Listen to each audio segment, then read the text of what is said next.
কৃষি কাজই যদি নাজি করতে পারি ভাই, তাহলে আমার মতন মানুষ দুইটা পরিবারের এই দুইটা লোকের কেমন করে চালাইবে?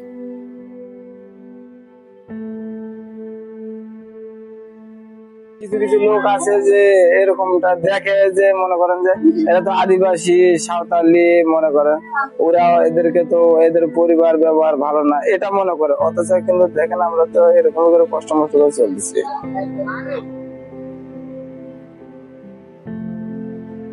আমি কাজ কাম করতে পারি না, আমি এখন খাবো কেমন করে?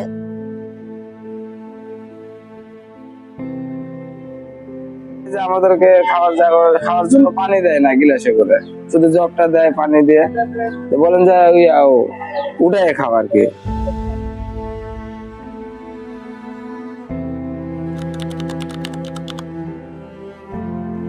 এরা যদি এরা পানি খাওয়ার পর যদি গিলাস না ধোয়ার পর আমাদেরকে যদি পানি দেয়, আমরা খাইলে।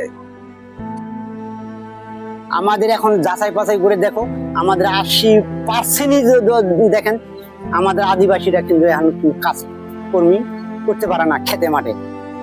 আমাদের কথা হচ্ছে আমরা শুধু মানুষ, পৃথিবীতে আসছি মানুষ জন্ম হয়ে শুধু মানুষ রূপে থাকবো। আমাদের এই ওয়ার্ডের মধ্যে 50%ই কোটিপতি পাইতেছে, কিন্তু গরিবেরা পাইতেছে না। যাদের 2 বিঘা 4 বিঘা 5 বিঘা যাদের জমি আছে তারা পাচ্ছে। এখানকার অনেকেই মানে কোনো সংস্থা আসেনি বা এনজিও আসেনি কাজ করার মতন, মানে এমনি বেকার ভাবে চলে। এই টাইমে যখন এই টাইমে এত কাজের অভাব থাকে যে মানে বেকার, মানে ছেলে মেয়ে দুজনের বেকার ভাবে বসে থাকতে হয়।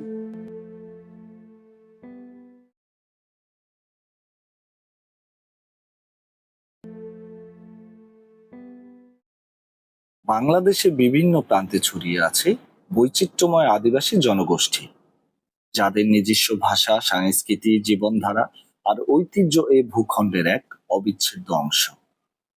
তবুও উন্নয়ন ও আধুনিকতার ভিড়ে তাদের অনেক গল্প এখনো রয়ে গেছে আড়ালে। এই বৈচিত্র্যের একটি অধ্যায় পাওয়া যায় নওগাঁ সাপাহার উপজেলায়।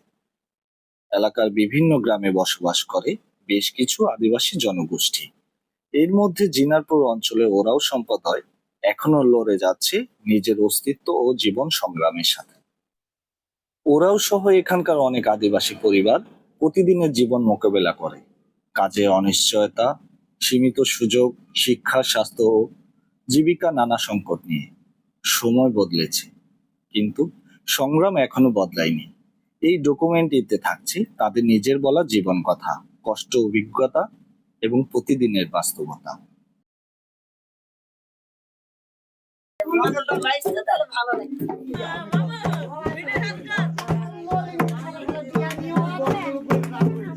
Kataiha mehde he gabo ane na toro dura nori jela hari. Mati kore.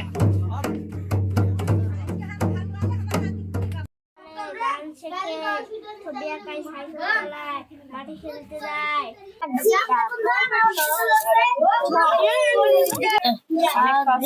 অনেক কাজ করি। সবাইকে নমস্কার, আমার নাম মিনা ওরাও, আমি জিনহাটপুরে বাস করি। আমার এলাকায় অনেক ধরনের সমস্যা হয়, যেমন মানে ছেলেরা অনেক দূর কাজ করতে চলে যায়, মানে মেয়েরা বাড়িতেই থাকে, কোনো কাজকর্ম থাকে না। এখানকার অনেকেই মানে কোনো সংস্থা আসেনি বা এনজিও আসেনি কাজ করার মতন, মানে এমনি বেকার ভাবে চলে। এই টাইমে যখন এই টাইমে এত কাজের অভাব থাকে যে মানে বেকার, মানে ছেলে মেয়ে দুজনের বেকার ভাবে বসে থাকতে হয়। এই গ্রামে আর্থিক কারণে পড়াশোনা করতে পারছে না এমন কোনো শিশু আছে? অনেকেও টাকার অভাবে পড়তে পারছে না, মানে বাড়িতেই থাকতেছে, এরকম আছে? এটা কি এই গ্রামেই আছে না? হ্যাঁ আছে, এই গ্রামে আছে। তাদের তো মা বাবা মানে টাকার জন্য আসতে পারছে না, বা অর্থহীন জি নাই, মানে অর্থ থাকলে তো আসবে, কারণ বাচ্চাদের নিয়ে অনেক করায়, মানে টাকা দিতে পারে না, অনেক সমস্যা হয় এই কারণে।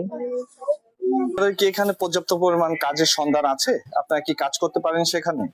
না, আমাদের এই শুধু এই 2টা থেকে 3টা মাস, মনে করো আশ্বিন, কার্তিক, অগ্রহায়ণ, এই 3টা মাস একটু সমস্যা হয় আমাদের। আশ্বিন কার্তিক অগ্রহায়ণ এই 3টা মাস একটু আমাদের সমস্যা হয়, তারপর ধান কাটা কুড়ে লাগলে একটু সমস্যাটা একটু হালকা করে সেরে যায়। এই ঘাটতি পূরণ করেন কিভাবে?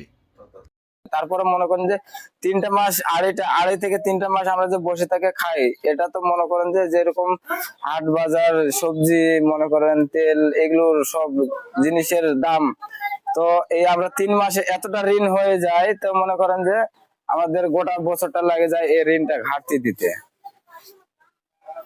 এই ঘাটতিটা পূরণ করতে একটু খুবই সমস্যা হয়। তারপরে ওই ঘুরে ফিরে জায়গার সেই হয়ে চলে আসে। ওই 12 মাসের ভিতর 3 মাসের ভিতরে মনে করেন যে আমাদের সমস্যা হয়, ওই 9 মাস পর পরিশ্রম করে আমাদের ওই এগুলা শোধ করতে লাগে, সমস্যাটা সমাধান করতে লাগে, ফের আবার বছর ঘুরলে ফের আবার জায়গা সে হয়ে যায়। এই সমস্যা কমানোর জন্য কি করলে আপনারা উপকৃত হবেন?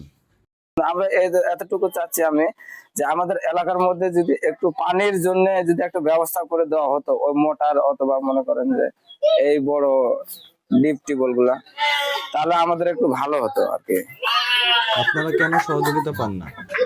এই যে আমরা আছি আদিবাসী, যতগুলো আদিবাসী মুসলমান মনে করতে খাস জায়গায় আছি, তো অনেকে এনজয় আসে হেলে পরে চেষ্টা করে, কিন্তু বাড়ি ঘর দেখে বলে কি যে এদের অনেক জায়গা জমি আছে, এই কারণে হয়তো দিতে চাচ্ছে না কোনো কিছু সাহায্য। কিন্তু আমাদের যেটা সত্য কথা বলতেছি, আমরা সব শরীরের উপর দিয়ে এই রোজগার করে কাজ কাম করে মনে করেন যে এই বাড়ি ঘর গুলো করতেছি। আমাদের যেটা সত্যি কথা 1 কাঠা জমি নাই। আমাদের বাপ দাদার আমলে মনে করেন যে সে কোথা থেকে আসছে আমরা তো জানি না, কিন্তু এতটুকুই জানি যে আমরা এখানে জন্ম হয়েছি। এই যে আশ্বিন কার্তিক এই 2টো মাস আমাদের এমন অবস্থাতে চলে, তো কঠিন পরিস্থিতি খুবই খারাপ। এখন আজকে মনে করেন যে আজকে কালী পূজা, এই কালী পূজার মাধ্যমে এখন আমাদের এই 2টা মাসের মধ্যে কাজ নেই, আশ্বিন কার্তিকের মধ্যে কাজ নেই, তারপরেও মনে করে টাকা পয়সা নাই যে আমরা যে মেলাটা একটা পার করব কি উৎসব আনন্দ করব, ঠিক রকম বরাবর হয় না, শুধু কাজ কামের কারণে। তাছাড়া কাজ কামের সময় তো আমরা মনে করি ঠিকই থাকি। আমাদের এখন এদিকে হয়ে গেছে আমের বাগান হয়ে দেয়, আমাদের খুব বিপদ হয়ে গেছে এদিককার মানুষ চলাফেরা না করে না। এই চলাফেরা নাটা এইটুকুই যে আমাদের এখন এদিকে যদি কাজ কাম থাকতো, হয়তো 2 টাকা হতে মানুষের কৃষি কাজ করেই যেইটুকুই বেতন দেখ, 400-500 টাকা যাই বেতন দেখ, এই বেতন দিয়ে আমাদের বউ পোলা পান বাচ্চা কাচ্চা নিয়ে আমরা খুব ভালোভাবে নিয়ে চলাফেরা করতে পারতাম। কিন্তু এখন তো আমাদের এদিকে কাজ কাম নাই, কিন্তু এইটুকু নিয়ে আমাদের এই কাজ কামের জন্য খুব সমস্যা হয়। এখন তারপরও দেখি মানুষের আরো আমাদের গ্রামে আছে অনেকে অনুদান পায়, আমরা কিন্তু এই অনুদানটুকু আমরা পাই না। এই অনুদানটা যে আমরা যদি একটু পাই, তাহলে তো ধরেন আমাদের 2 মাস আমাদের ঠেলে যায়। এই আশ্বিন কার্তিকটা এমনই হয়ে গেছে, আমরা যে এই 2 মাসটা 3 মাস চলবো, এরকম আমাদের চলার মতন খুব গতিটা খারাপ। আমার দিয়ে না, আমরা যেই কোটটা এখানে বসবাস আছি সরকারি জায়গাটা যে কটা আমাদের মানুষগুলো খুব অসহায় একবারে। এই যে আমাদের এই পুকুরটা এই পাশে আমাদের বাড়ির পাশে যে পুকুরটা দেখতেছেন, এই পুকুরটাও দিয়ে অনেক কয়েকবার গ্যাঞ্জাম হয়েছে। আমরা কিন্তু মারামারি করতে পারি না, মানুষের সাথে আমরা 2টা কথা কইতে পারি না। মানুষ যাই কিছু বলুক, আমরা কিন্তু শুয়ে চলে আসি ওখান থেকে নিয়ে। আমরা প্রতিবাদ করার জন্য আমরা যাই না। কিসের জন্য যাই না? আমাদের শক্তি নাই।